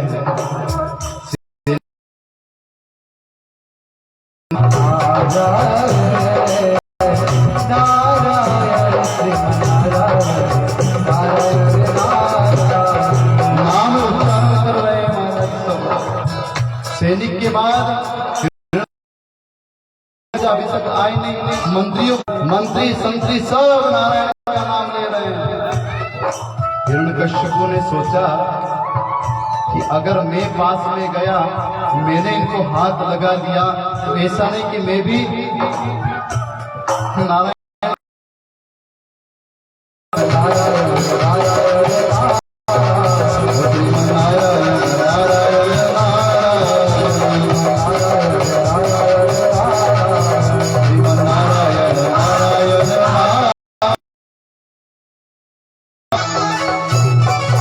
बन गया। सब जैसे थे वैसे के वैसे खड़े हो गए और इशारा कर रहे हैं प्रहलाद की ओर, प्रहलाद देख तुम्हारे पिता आ गए हैं। लेकिन प्रहलाद तो नाच रहे, नारायण नारायण। प्रहलाद महाराज कहाँ नाम ले रहा था, सबसे लेना दिवाने लगा, चल तुझे मृत्यु दंड दूंगा, और पकड़ कर लेकर आते हैं। हिरण्यकश्यप ने कहा मैं खुद आज तुझे समाप्त कर दूंगा, न रहेगी बांस न बजेगी बांसुरी। हिरण्यकश्यप हर जगह मेरा परमात्मा। पिताजी हरि व्यापक सर्वत्र समान, और प्रेम ते प्रगट हो ही में न जाने कौन सी गली से आप आज सजा रखी है, पता नहीं परमात्मा कहां से आ जाए। चिंता मत करो, बहुत जल्दी आने वाले हैं। प्रहलाद जी ने कहा पिताजी मेरा भगवान हर जगह है। अच्छा, तेरा भगवान इस खंबे के अंदर भी है? प्रहलाद जी कहते हैं जा, ये कौन है? भगवान नरसिंह कहते हैं दुष्ट, मेरे भक्त को तेने बहुत तकलीफ दी, मैं ही नारायण हूं। सुनते ही महाराज हिरण्यकश्यप दौड़ता है, आगे आगे हिरण्यकश्यप, पीछे पीछे मेरे भगवान नरसिंह दौड़ते हैं। दौड़ते दौड़ते महाराज दरवाजे से बाहर निकल रहा था। उसी समय भगवान देहली ने ब्रह्मा से बहुत सारे वरदान मांग रखे हैं। भगवान ने कहा क्या वरदान मांगे, जरा मुझे भी सुना दे। उसी समय महाराज हिरण्यकश्यप कहता है, महाराज मैंने ब्रह्मा जी से वरदान मांगा रात में और कुछ मांगा है। बोले हाँ महाराज एक वरदान और मांगा, ना मैं गीले से मरूं ना सूखे से। भगवान ने कहे नाखून गीले हैं या सूखे हैं? नाखून गीले होते हैं या सूखे पता नहीं, न गीले होते हैं न सूखे होते हैं। भगवान को बचाएगा। हिरण्यकश्यप कहता महाराज कोई चांस नहीं। भगवान कहते नो चांस, सब खत्म हो गए महाराज, हेल्पलाइन जितनी थी सब खत्म। अब बोल अब तुझे कौन बचाएगा? अब तो महाराज धड़कन तेज हो जाती है। महाराज नरसिंह भगवान नेत्र लाल हो जाते हैं, बड़े बड़े नाखून है, सर तो है महाराज शेर का और पूरा शरीर देवता का, पता नहीं कौन सा रूप। सारे देवता एक दूसरे से कहते हैं भैया चलो भगवान की स्तुति करें, लेकिन कोई आगे नहीं बढ़ता। अंत में महाराज लक्ष्मी जी को बुलाया, लेकिन लक्ष्मी जी ने भगवान नरसिंह का रूप देखकर लक्ष्मी जी भी वहां से भाग जाती है। उसके बाद महाराज प्रहलाद आप अपना क्रोध शांत करिए। प्रहलाद को देखकर भगवान अपनी गोद जीवान निकालकर भगवान प्रहलाद को चाटते हैं, जैसे एक गौ माता अपने बछड़े को चाटती है, आज ऐसा मेरा परमपिता परमात्मा अपने भक्त को चाट रहा है। भगवान ने कहा बेटा चिंता मत करो, जब जब भक्त पर कोई कष्ट आता तो मैं जरूर आता, के लिए कुछ मांग ले, मेरी प्रसन्नता के लिए कुछ मांग। प्रहलाद ने कहा ठीक है प्रभु, आप अपनी प्रसन्नता चाहते हो तो मैं एक ही वरदान आपसे मांगता हूं कि प्रभु मेरे जीवन में कभी मांगने की बात, ये आपका जो स्वरूप है ना ये अच्छा नहीं लग रहा है। आपको वो श्याम सुंदर वाला स्वरूप, सुंदर पीताम्बर पहनकर खड़े होते हैं, सुंदर बंसी बजाते हैं, वो स्वरूप अच्छा लगता है, जरा वो हमें बताइए ना। स्वरूप प्रकट का देखा जाएगा, लगन तुमसे लगा बैठे, लगन तुमसे होगा।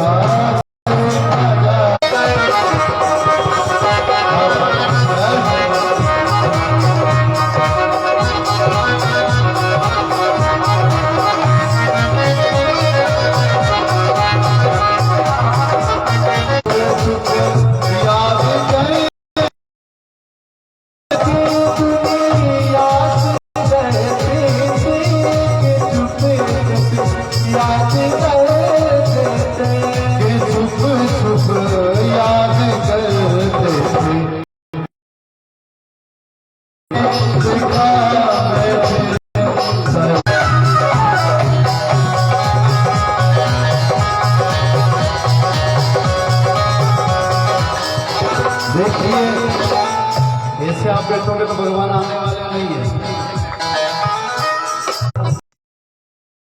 प्रेम के साथ कभी कर चाहती है दुनिया हमें बदनाम कर देगी, कभी कर चाहती दुनिया हमें बदनाम कर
बोलिए वो पागल है वो मेरे प्रभु की निगाह में समझदार है, और जो मेरे प्रभु की निगाह में पागल है वो दुनिया की निगाह में समझदार है। इसलिए प्यारे, दुनिया की निगाह में पागल बन जाओ, लेकिन मेरे प्रभु की निगाह में समझदार बन जाओ। नरसिंह भगवान का अवतार होता है। आगे और भी कथा हम सूक्ष्म रूप से आगे बढ़ते हैं। समय की महाराज जो घड़ी की सुई महाराज रुक नहीं रही है, चली जा रही है। अब हम कोशिश तो करते हैं कि महाराज आपको सारी कथा महाराज विस्तार से सुनाते जाएं, और क्या करें महाराज, आप भी समय में तब भगवान कहते समुद्र मंथन करो, उसमें से अमृत निकलेगा, आप पी लेना, अमर हो जाओगे। फिर नहीं होगा। प्रेम से बोलो राधे राधे। और उसके बाद महाराज समुद्र मंथन होता है। समुद्र मंथन में से महाराज अनेक रत्न निकलते हैं। महाराज बहुत दुखी हो रहा है, आप इस विष को ग्रहण कर लो। मेरे भोलेनाथ विष को लेते हैं, पार्वती की ओर देखते हैं। पार्वती भगवान को जानती है। प्रभु जैसा आपको ठीक लगे विष लेकर भगवान पीते हैं। तब भोलेनाथ को याद आया, अरे मेरे हृदय में तो राम बैठे हैं, ऐसा नहीं मेरे विष पीने से मेरे राम को कष्ट हो जाए, इसलिए विष को कंठ में रख लिया। उसी दिन से मेरे महादेव का एक नाम हो गया, बोलो नीलकंठ महादेव।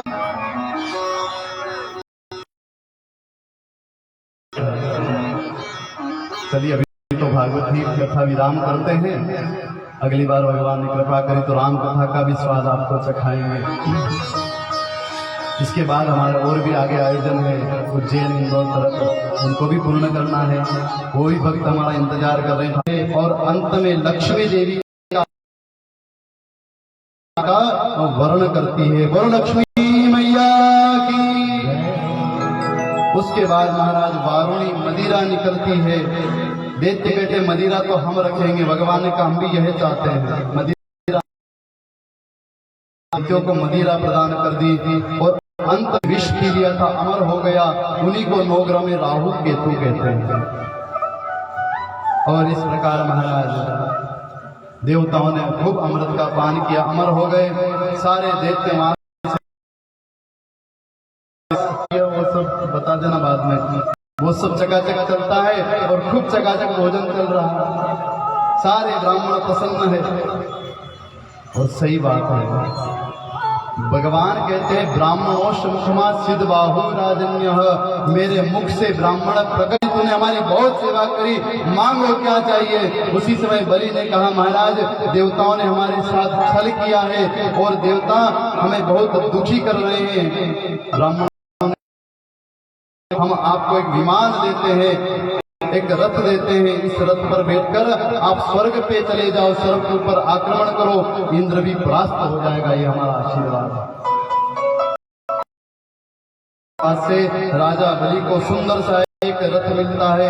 उसमें बैठकर राजा ने कहा, देवी तुम पयो व्रत का पालन करो। पयो व्रत एक उपवास है, फाल्गुन मास में इस व्रत को करना चाहिए। 1 माह तक दूध पीकर तुम इस व्रत को करो, तुम्हारे यहाँ भगवान आएंगे। पा रहे हैं, दिन रात एक भी करने लगे। इधर महाराज भगवान वामन का जन्म हुआ। गुरुदेव ने महाराज गुरु मंत्र दिया, बादलों ने महाराज जल दिया, ब्रह्मा जी ने कमंडल दिया, इंद्र ने छाता दिया, सबने महाराज उपहार। तुम्हारे भाई है ना जितने देवता हैं, इनका राज्य उस बलि ने छीन लिया है, जाकर पूरा राज्य वापस लेकर आओ, ये हमारी गुरु दक्षिणा है। प्रेम से बोलो राधे राधे। चल पड़े महाराज वामन, जहाँ राजा बलि का यज्ञ हो रहा है। आप कहो तो मैं इन ब्राह्मण देवता से मिल लूं। शुक्राचार्य जी ने कहा जाओ मिल लो। और उसी समय जाकर राजा बलि भगवान वामन का स्वागत करता है कि स्वागतम ते नमस्तु। राजा बलि ने कहा, अरे ब्राह्मण देवता आपको देखकर मैं बहुत आकर्षित हो रहा हूँ। आपका स्वरूप बड़ा दिव्य है। आप एक काम करिए ना, कुछ दिन हमारे यज्ञ में रहिए। वामन भगवान ने कहा बलि, अरे मैं यज्ञ में नहीं रहने के लिए आया, मैं तो भगवान का भजन के लिए। वामन भगवान कहते नहीं नहीं बलि, मुझे कुछ नहीं चाहिए। अब तो महाराज बलि इतना आकर्षित होता है कि प्रभु मेरी प्रसन्नता, अरे अगर आज आप यहाँ से खाली हाथ चले जाओगे तो मेरे जितने पूर्वज हैं वो कहेंगे कि अगर नन्हे से बालक आए थे वो भी इनके यहाँ से खाली चले गए, अरे मेरे पूर्वजों की इज्जत रखने के लिए कुछ ले लो। वामन भगवान कहते हैं मुझे कुछ नहीं चाहिए, कुछ नहीं चाहिए और कुछ नहीं चाहिए। बलि ने कहा महाराज हम आपके लिए बड़ा सुंदर एक भवन तैयार करेंगे। भगवान कहते तेने विवाह करवा दिया, भवन दे दिया, समय आने पर हमारे यहाँ बाल गोपाल होंगे, फिर उनकी पढ़ाई लिखाई कौन करवाएगा? बोले महाराज हम सारा धन खर्च करेंगे, हम उनकी पढ़ाई लिखाई करवाएंगे, आप तो बस कहो क्या चाहिए।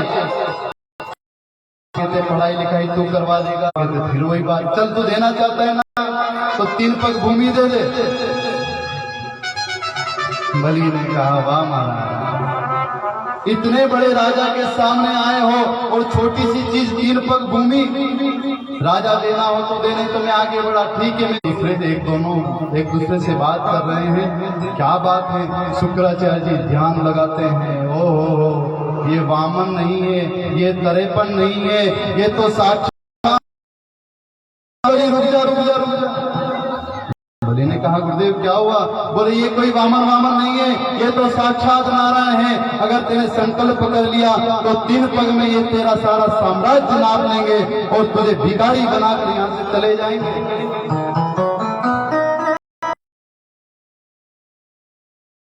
महाराज 3 पग भगवान विराट स्वरूप लेते, संकल्प होता है, संकल्प का जल छोड़कर विराट स्वरूप लेकर 3 पग में महाराज नीचे के लोग और 1 पग में ऊपर के लोग, 1 पग में नीचे के लोग भगवान वामन नाम और राजा बलि सुतल लोक में पहुंचता है। प्रेम से बोलो राधे राधे, जोर से बोलो राधे राधे राधे राधे।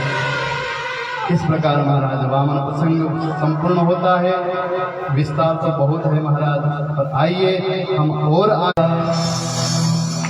बुला ले राम जी को।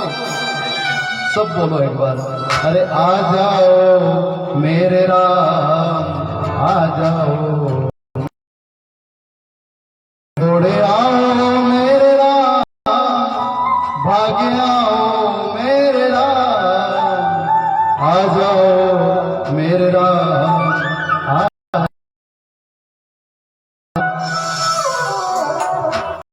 महाराज सबसे विस्तार से अब क्या करें महाराज, प्रयास तो ऐसा करता है कि करते रहें, और मुझे पता है 4-5 घंटे आप बैठते हो, हाँ?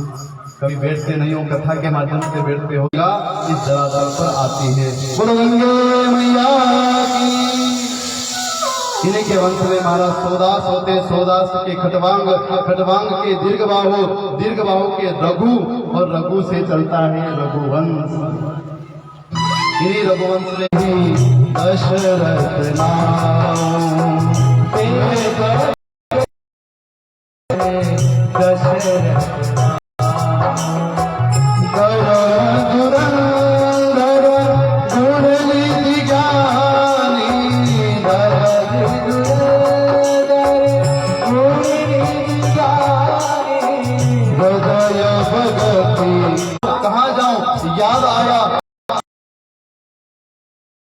चाहिए। और आज महाराज दशरथ गुरु वशिष्ठ के पास जाते हैं। एक बार हो पति मन माही, एक बार हो पति मन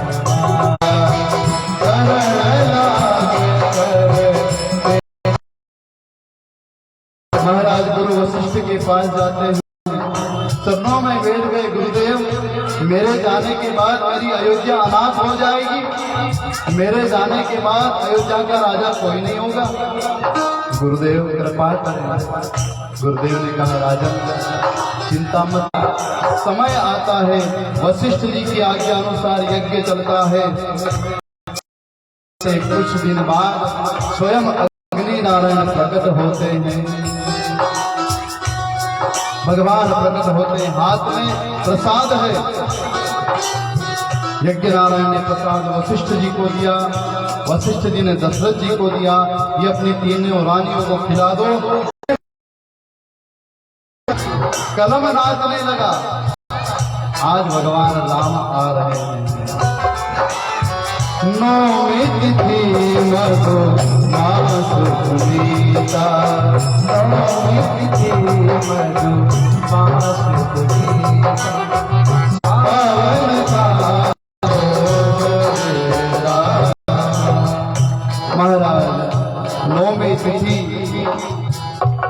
शुक्ल पक्ष अभिजित नक्षत्र दोपहर के 12 बजते हैं और मेरे कौशल्या के पक्ष में प्रकट होते हैं। बोलो रामचंद्र के साथ ये पावन स्तुति गाते हैं। जिसको याद है वो सभी गाइए, और जिसको याद ना हो ना वो गुनगुनाना। कैसे? अगर आपको ये स्तुति